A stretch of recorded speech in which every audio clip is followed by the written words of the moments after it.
Hello दोस्तों, मेरा नाम प्रशांत गुप्ता है। Welcome to my YouTube channel. Hello दोस्तों, मेरा नाम प्रशांत गुप्ता है। Welcome to my YouTube channel. आप देख रहे हो आपका अपना यूट्यूब चैनल।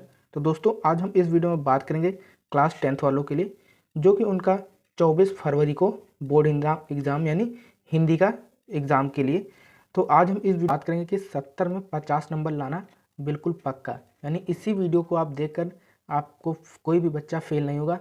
दोस्तों, बिना पढ़े, मतलब ज़्यादा नहीं पढ़ना है, सिर्फ ये पढ़ लीजिए तो हम आपको 70 में 50 नंबर बिल्कुल गारंटी के साथ कह सकते हैं कि लाओगे। तो दोस्तों, सबसे पहले आपका आता है नंबर 1, यानी लेखक का जीवन परिचय, जो कि जीवन परिचय तैयार करना है और उसकी एक रचना, जो कि 3 दिए हैं, 3 में से कोई 2 आपको बिल्कुल तैयार करना है।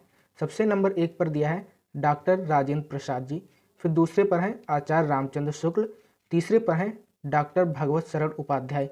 यानी अगर जो आप इन तीनों के जीवन परिचय तैयार कर लेते हैं और प्लस उनकी 2-2 रचनाएं, तो आपके टोटल 5 नंबर पक्का हो जाएंगे। फिर उसके बाद आता है कवियों का जीवन परिचय तैयार कर लीजिए और उनकी कोई 2 रचनाएं याद कर लीजिए। कौन कौन है कवि? तुलसीदास, सूरदास, महादेवी वर्मा और सुमित्रानंदन पंत। यानी अगर जो आप इन चारों के तैयार कर लेते हैं तो इन चारों में से कोई 2 आपको जरूर मिलेंगे, उसमें से कोई एक आपको करना होगा, जो कि 5 नंबर बिल्कुल आपके पक्का हो जाएंगे। फिर उसके बाद आता है आपका एक कंठस्थ यानी श्लोक, यानी जो आप बिल्कुल तैयार करके श्लोक जाए, कोई 2 श्लोक तैयार कर लीजिए, जो कि वहाँ आपको एक श्लोक लिखना पड़ेगा, जो कि उसके आपको 2 नंबर मिलेंगे। फिर उसके बाद दोस्तों आता है प्रार्थना पत्र, यानी प्रार्थना पत्र आएगा और अपने मित्र को पत्र लिखिए, यानी इन दोनों में से कोई एक आएगा, जो कि आपको यह बिल्कुल तैयार ही कर लेना है, जो कि यह 4 नंबर आपके बिल्कुल पक्के हो जाएंगे। फिर उसके बाद आता है निबंध, यानी निबंध दोस्तों मोस्ट इंपॉर्टेंट है, जो कि यह आपको 7 नंबर बिल्कुल देगा। कौन कौन से निबंध तैयार करना है? पहला आता है स्वच्छ भारत अभियान, फिर उसके बाद दूसरा आता है वृक्षारोपण का महत्व क्या होता है, यानी इस पर भी दोस्तों आप बहुत कुछ लिख सकते हैं, और ये जो स्वच्छ भारत अभियान है इसी पर भी आप बहुत कुछ लिख सकते हैं। फिर उसके बाद आता है भारत में आतंकवाद, यानी इसकी समस्या क्या है और इसका समाधान, यानी इन पर लिख दीजिए, तो यह बिल्कुल एक सरल भाषा में आप लिख सकते हैं। और उसके बाद आता है जल ही जीवन है, यानी इन चारों में से कोई एक आप बिल्कुल तैयार कर लीजिए, यानी एक तो बिल्कुल आएगा ही।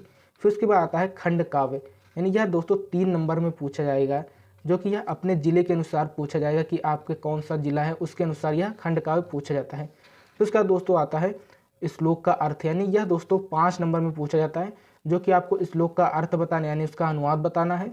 कोई एक पैराग्राफ दिया होगा, उसी का आपको अर्थ लिखना और उसका संदर्भ, जो कि यह दोस्तों 5 नंबर का पूछा जाता है। फिर उसके बाद दोस्तों आता है कि लास्ट के बहुविकल्पी, यानी जो आप ये आपको स्टार्टिंग में दिए होते हैं 20 नंबर के, जो कि इसमें से नहीं तो आप 15 नंबर तो बिल्कुल पक्का ही कर लीजिए, जो कि अगर 20 में से 15 नंबर तो आपके बिल्कुल पक्का हो जाएंगे, बिल्कुल तैयार कर लीजिए। तो दोस्तों, यह जो वीडियो है इसमें सिर्फ हम यही बता रहे हैं कि मेन आप पॉइंट कौन कौन से तैयार करिए। सबसे पहला है जीवन परिचय तैयार कर लीजिए, फिर उसके बाद है ये जीवन परिचय, तो 5-5 10 नंबर में से आपके 8 नंबर तो पक्का हो जाएंगे। फिर उसके बाद एक श्लोक तैयार कर लीजिए, फिर उसका ये पत्र याद कर लीजिए और निबंध, यानी यह सब श्लोक तैयार कर लीजिए। दोस्तों, अगर यह वीडियो पसंद है तो इसे लाइक करिए, कमेंट करिए एंड शेयर जरूर करिए। धन्यवाद।